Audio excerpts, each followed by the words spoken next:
Welcome to Feminism Today, everyone. I'm Sophia Johnson in New York. Today, we remember Dr. Martin Luther King and his contribution to the cause of civil rights.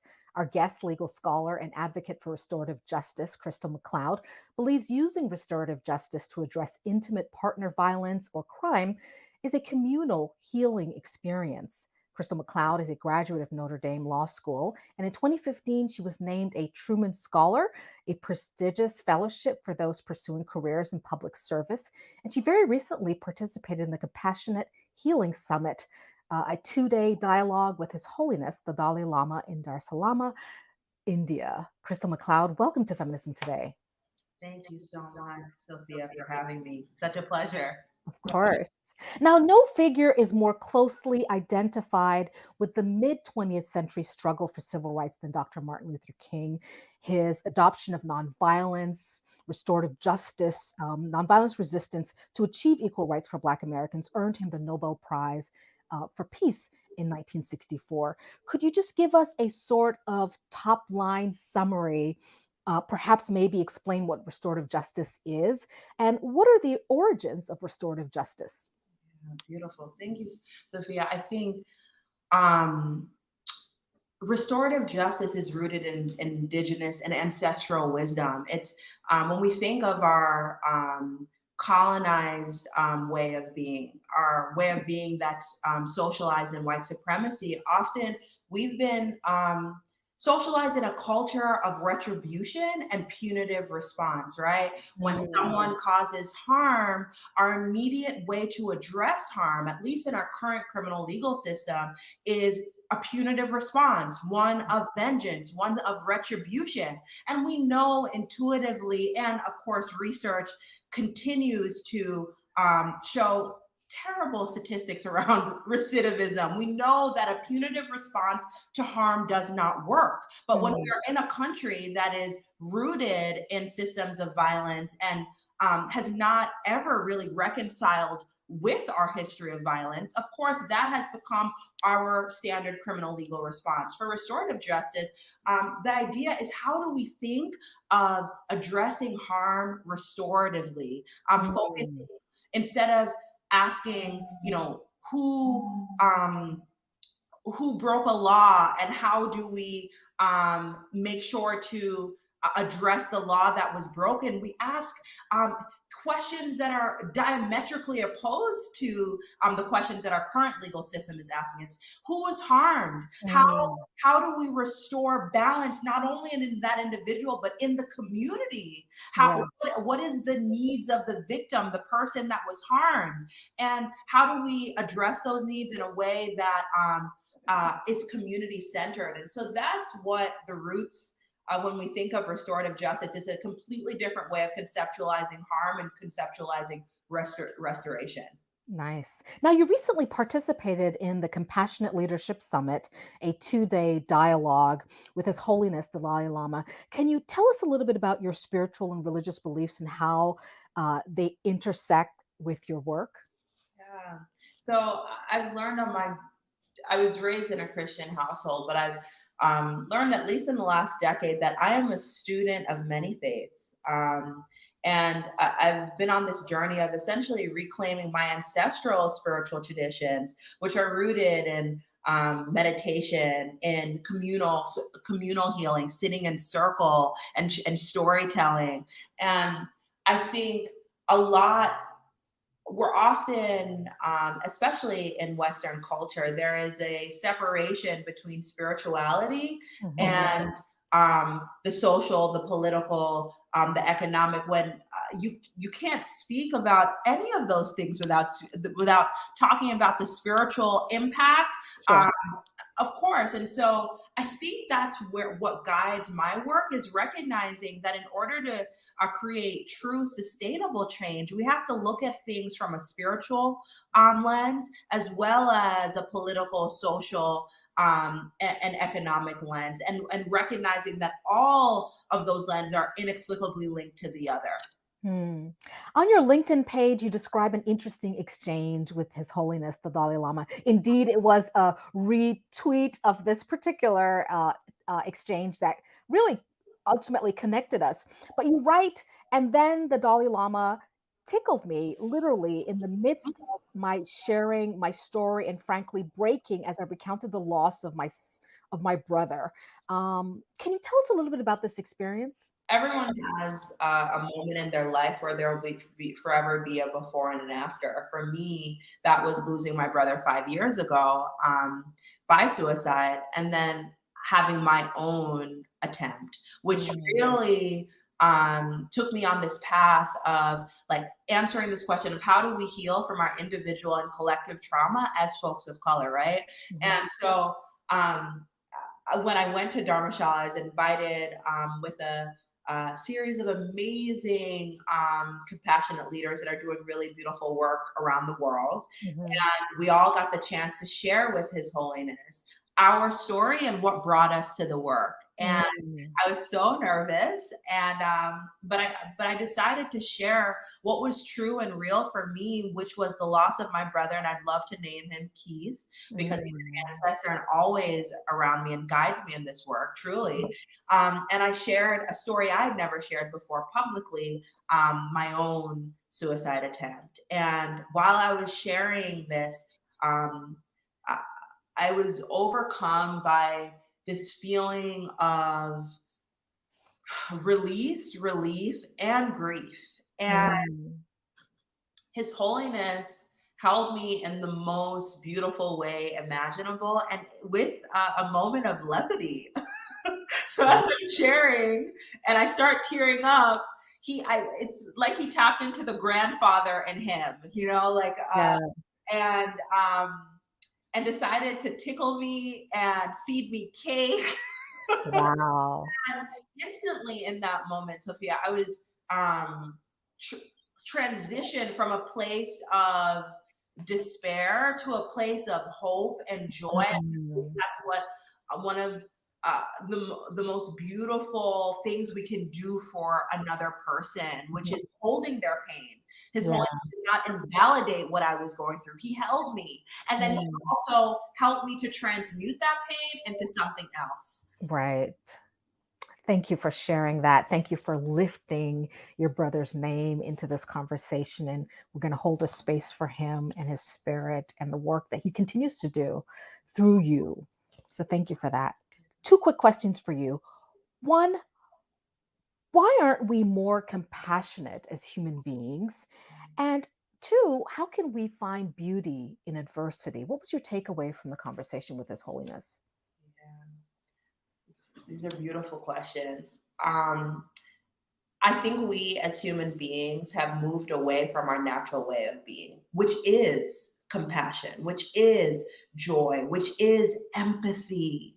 Um, Mm, I'll speak specifically to the US context. We have been socialized in a system that has not only oppressed and taken away so much from bodies that look like ours, that I find that we often feel like we don't have the capacity for compassion because we're so exhausted and so mm, overwhelmed, and there's so much to do, and we're working so hard just to take care of ourselves and survive that we can't even entertain or ponder what it looks like to thrive. And so I think the invitation is to invite folks to go back to your natural way of being. You can be a part of this world that's asking us to think of deadlines and the next thing and the next thing, and also be rooted in yourself and in mm, spaces for yourself where you can have time with you. and time taking care of you. And one thing I'd say on that, I think we've also become a part of a culture where wellness and healing is commodified, often by folks that don't look like us. And so we've become to think that wellness is soul cycle, or wellness is going to the expensive yoga class down your block, instead of recognizing that wellness and taking charge in your healing journey is sitting with yourself in meditation, in mindfulness, in silence, journaling. Most of the practices I engage in for my individual healing are free. Imagine that. Imagine that. Imagine that. But this idea of restorative justice in terms of communal healing experiences is really very difficult to digest especially with just the volume of violence that we see spilling over in our society. The Tahrir Nichols beating opens up a very complex conversation on race and policing. And I'm curious about whether restorative justice principles are useful after witnessing through repeated viewing of shooting incidents or killing involving police officer. Help us connect the dots. Yeah, I think this is a powerful question. And I think 2 points. One, inviting us to take a restorative approach does not mean we are releasing accountability. Accountability is one of the core tenets of restorative justice. So there's that piece. But what I often invite folks to do is, thinking of transforming systems can be so big. And what I found in my work, because a lot of my work initially started in, social justice, changing systems, and then ultimately what I was brought back to was going within. So we can't have conversations about restorative justice without having individual conversations about how do you in your own life approach harm. When someone causes you harm, what is your natural inclination? What I've realized, because, and a lot of RJ practitioners will talk about this, you have to do the inner work to do the outer work, is that my natural inclination was actually not to be restorative. And someone does something to me, Dr. Sophia, the first thing I'm thinking about is, how do I get them back, right? Yeah.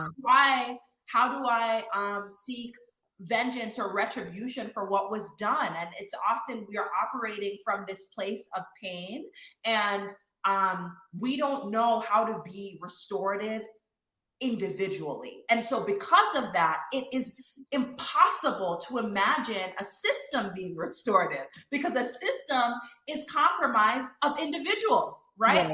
Yeah. Invitation is to begin to go within and figure out what is your natural way of dealing with harm. Yeah. And if, like me, you struggle with being restorative and believing that despite what anyone has done to you, they deserve redemption, healing, love, and compassion, now that's where the work starts. We can't have conversations about shifting systems if we haven't done the work on an individual level to shift ourselves. I think as I'm hearing what you're saying, I want to give viewers a little bit of context for some of the comments that you gave. I hear some of the work of Michelle Alexander, who wrote this book, The New Jim Crow, which viewers may or may not know, but just to give them some context, that some of Michelle Alexander's work really tries to address these social issues in the way that you have described. And so I wonder if you've read her work and what you think of it, and is it in alignment? Do you think it's in alignment with some of the vision that you have in mind when you think about restorative justice and sort of policing and race? Absolutely. Michelle Alexander is actually a Truman Scholar, and a scholarship I'd gotten years ago. And that was one of the reasons I applied to the scholarship, because Wow. I'm blown away by her work as an academic and also a legal scholar, and as someone who was really inviting us to take a different look at our criminal legal system. Yeah. And that conversation of recognizing that our criminal legal system is, and notice I use the word criminal legal system because in that I don't call this system a criminal justice system because that implies that this system is not racially motivated and racially biased. And we know that's not true. And so a lot of Michelle work is talking about how we went from slavery to Jim Crow, and now the next, our current prison system is an extension of the Jim Crow era. And so when you think of our system from that standpoint, you recognize that there's something deeply wrong with even the conversation of just high level reform when the system's roots are embedded in the eradication of Black and brown bodies. So I wonder if you could just, for that finer point on why the term Jim Crow era is being evoked in this context, could you help the viewers understand the context for deconstructing the issue at hand this way? Yeah.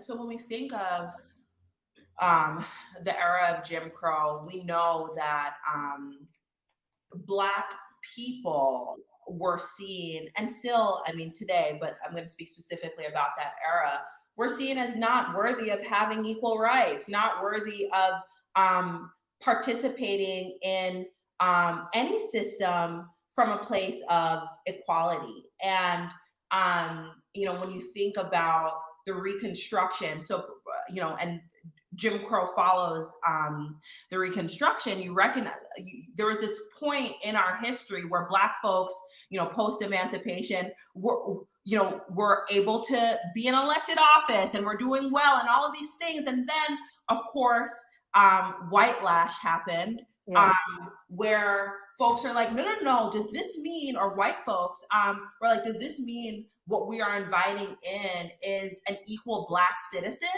Of course, that scared white people. And, that is how the Jim Crow era started. And Michelle, in the new Jim Crow, Michelle talks about this in terms of that the Jim Crow era in many ways still exists.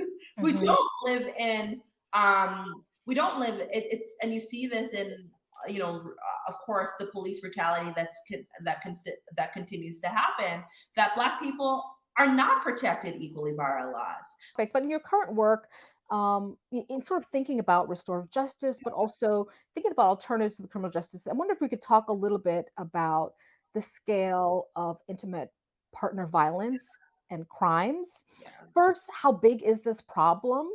I know that you left law school to look for alternative ways to restore justice, but in the context of intimate partner violence, I wonder if we could talk about how big this problem is and really who is most affected by this issue in our society. Yeah. So when you think about domestic violence, and I didn't know this, in my search for alternatives, I looked everywhere, and I didn't initially know that intimate partner violence, domestic violence had the level of impact that it does. But when you look at our current criminal legal system in terms of folks that are impacted, number one, folks are impacted by drugs, by drug crimes. And then number two is domestic violence, right? And disproportionately, it's Black and brown folks. And what's interesting about our current system as it addresses domestic violence is that a lot of domestic violence policy actually came out of the 80s and 70s feminist movement. And that was a carceral feminist movement. A lot of white feminists advocated for carceral solutions to DV at the expense of Black and brown women saying, hey, while we recognize that violence against women is an issue, we do not trust a carceral response because we knew that that was going to disproportionately impact us. And that is exactly what happened. And so, right, the current there, the current response to domestic violence are the standard treatment response, post-conviction treatment response, our batterers intervention programs, and there are currently over 2,500 in the entire country. Wow. That research suggests these programs are minimally effective, and folks are sitting. Not only does it not address the fact that often relationships look different, right? It's not this narrative of a male offender and female victim. Many times in our work, we see there are many female offenders. Also, the relationships look different, in terms of LGBTQIA plus relationships. And so a part of the work that I'm a part of is using restorative justice to address domestic violence crimes broadly. And actually, the center I work for at NYU has created an evidence-informed model. It's called Circles of Peace, that uses Indigenous peacemaking to address harm in the domestic violence context. It is extremely effective. We've done 2 randomized controlled trials, and in our second randomized controlled trial in Utah, there was we had significant findings around recidivism, and there was a 53% reduction in recidivism. That's unheard of. So, when I started, this search for an alternative to the criminal legal system, our current system, I also in this journey and seeing this work at the center, I realized that not only do we need an alternative, we need an evidence-informed alternative. We need an evidence-informed alternative. While I believe in diverting cases out of the system, we also need to make sure that once cases are diverted, that there's an effective intervention where folks can take tools and undo the harm that's in their families. And that's the work that I'm currently in, and just so grateful to be a part of. I love this. I love the work you're doing. One of the things that's just coming to my mind, is just nagging on my mind, is restorative justice in the workplace. There are, and this, racism, discrimination takes many forms. It's another form of injustice, if you will. And I'm wondering about microaggressions in the workplace and different types of discrimination around employment. And what does restorative justice look like in America in terms of this type of violence, this type of harassment? How to deal with this? I think a lot of companies are asking this question. In the last, I'd say 5 to 7 years, you see so many public and private institutions talking about diversity and inclusion, et cetera. And I think one of the issues is that it's important to have these conversations, but often there are not a lot of resources put into having these conversations. And when you talk about emotional safety, often you're asking, and I think that's a big piece, you're asking folks that already don't feel safe in this organization to have conversations that are pretty risky, right? A lot of institutions have employed diversity groups and affinity groups, and you're asking me to share my feelings towards this organization that I don't feel safe in. And so I think we need to prioritize safety when we're inviting any kind of change.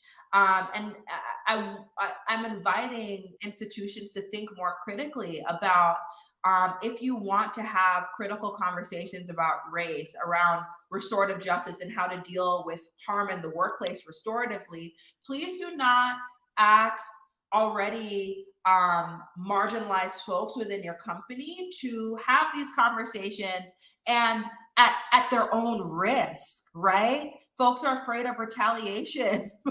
People are afraid of sharing or re-traumatizing themselves and sharing what's coming up for them and nothing actually being done about it. So I think how do we hold ourselves accountable when inviting these conversations and actually doing things with the information that we're asking people to share.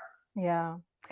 Tell us very quickly about Vanitys Truth Studios, a new project coming out of Brooklyn. And I know you've got a lot on the pipeline. Tell us a little bit about this project, why you started it, and what the objective is. Black women deserve to be well, right? When you think of all of the social movements we've talked about in our time today, have often been started, at least in this country, by Black women and queer Black women at that. And as both, Black woman and a queer Black woman, I was inspired by the idea of what would the world look like if all Black women had access to communal healing. And that's really what inspired this work.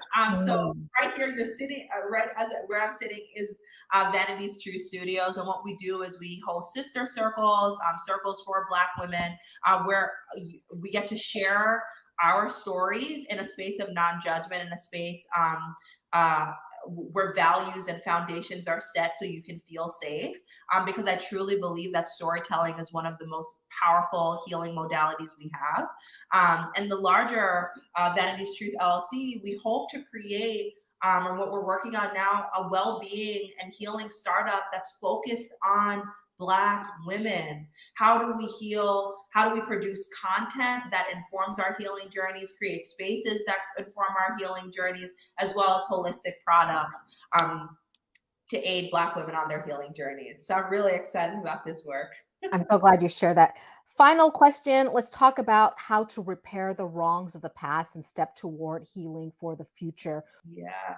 First step is acknowledgement. And I think when you think about this country, there's really been no real acknowledgement of the harms that have been done, whether we're talking about, of course, slavery, whether we're talking about, reading the other day, of course, Brian Stevens is doing beautiful work around terror lynching. And the fact that a lot of, think about this, the intergenerational transmission of racism. A lot of white folks have been raised by folks that were a part of terror lynchings. And I was looking and I was so shocked by the fact that only 1% of people, and terror lynchings is an era within our country. It's around between like 1899 and 1955, where it was a form of celebration and social domination, lynching Black folks in front of crowds of white people for simple transgressions or no transgression, as a way of asserting social dominance. And only 1% of the folks that engage in that behavior have even been brought to justice. So first, acknowledging that true harm has been done, then we have to, acknowledgement is nothing if we're not having the conversation about reparations. Reparations could look like an apology, but also look like resources. This country has been built by Black people for free. And because of systematic violent practices, our wealth, our aggregation of wealth has been impacted, not to mention all of the trauma that we hold in our bodies. And so we can't have this conversation without talking about reparations on the financial level as well. I wish I had more time. Krystal McLeod is a Dalai Lama Fellow, Truman Scholar, and Director of the NYU Center on Violence and Recovery, a Trauma and Recovery Research Center committed to using restorative justice to address domestic violence crimes. Thank you so much for joining us this week. Thank you so much for having me. And that's it for our program today. Remember, you can follow me and the show on Instagram or Twitter. Thank you so much for watching Feminism Today on Free Speech TV. Join us again next week.